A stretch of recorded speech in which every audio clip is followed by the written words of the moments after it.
Ever been in a situation where you're completely cornered? I'm talking about a checkmate situation in your business, your finances, or your life.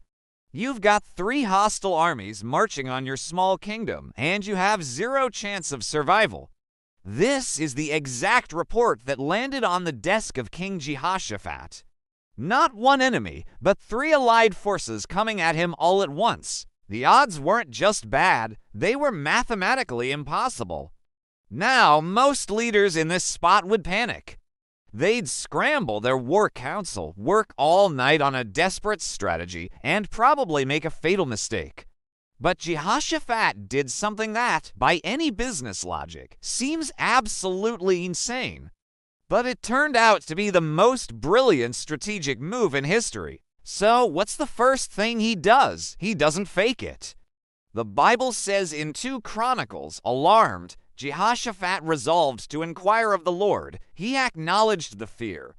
He didn't pretend to be confident. He also didn't immediately jump into strategizing, trusting his own wisdom. Instead, he called for the entire nation to fast, recognizing this problem was way beyond any human solution. And most importantly, he made God his primary strategist. Then he prayed a prayer that every single one of us who has ever felt overwhelmed should memorize. He stood before his entire nation and said, "We do not know what to do, but our eyes are on you." That's not a sign of weakness. That's profound wisdom. It's admitting, I'm out of ideas, but I know who isn't. After this incredible display of humility and faith, a message from God came. And it was a strange one. You will not have to fight this battle. Take up your positions. Stand firm and see the deliverance the Lord will give you. The instruction was essentially, don't fight. Just show up and watch.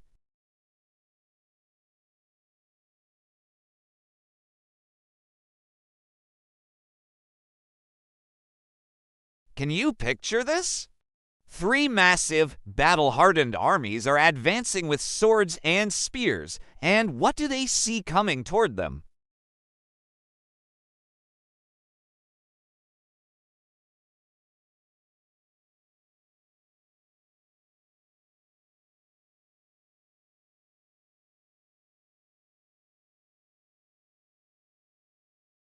And against the lie that your own strategies are all you've got.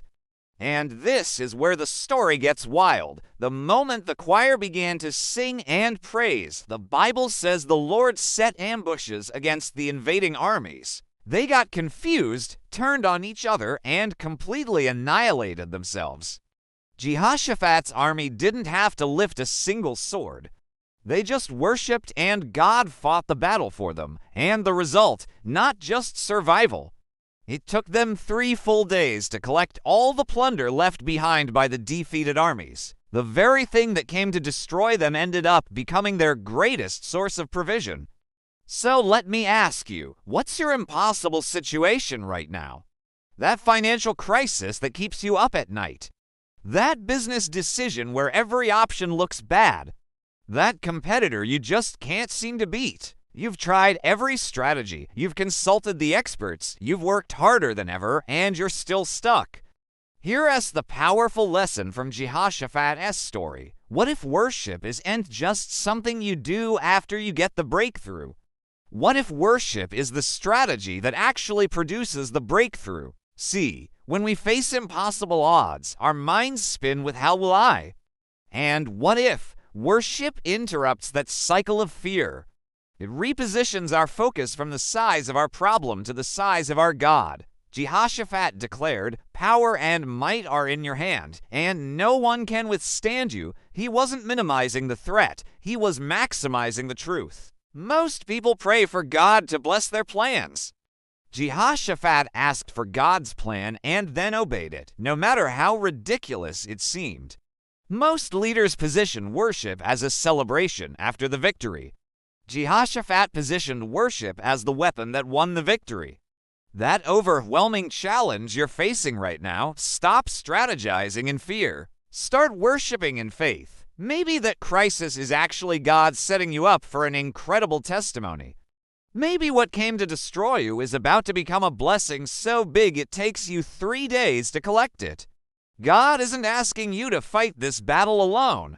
He's asking you to worship through it and watch Him work. What battle do you need to worship through instead of worrying through? Let me know in the comments below. Thanks for watching, and don't forget to subscribe for more content that can change your perspective.